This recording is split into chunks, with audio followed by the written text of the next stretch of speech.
వెన్నెల ఇంత వేడిగా ఎండ కూడా చల్లగా ఉండేలా చేశావు ప్రియా అని అన్నాను నేను. చేదు ఇంత తీయగా బాధ కూడా హాయిగా ఉంటుందని నువ్వే నేర్పావు అని అన్నది ఆమె. నువ్వు నవ్వితే చీకట్లో సూర్యుడు, పొద్దున్నేమో జాబిల్లి వస్తాయి అని అన్నాను నేను.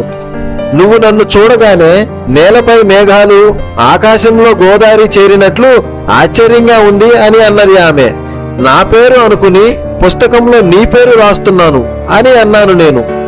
నా బొమ్మ గీయబోయి నీ రూపాన్ని గీస్తున్నాను అని అన్నది ఆమె.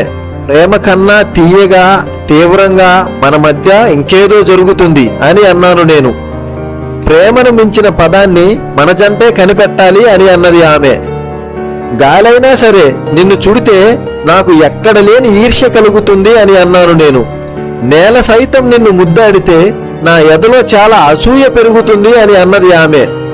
గాఢంగా మనం జత కట్టడానికి 7 జన్మలు సరిపోవు అనుకుంటా అని అన్నాను నేను. అవును, మనం ఎన్నో జన్మలు ఇలాగే పుట్టి జన్మను సృష్టించడానికి ఆ దేవుళ్లకు పగలు రేయి పని పెడదాం అని అన్నది ఆమె. అలా ఒక ప్రేమ కథ సాగింది.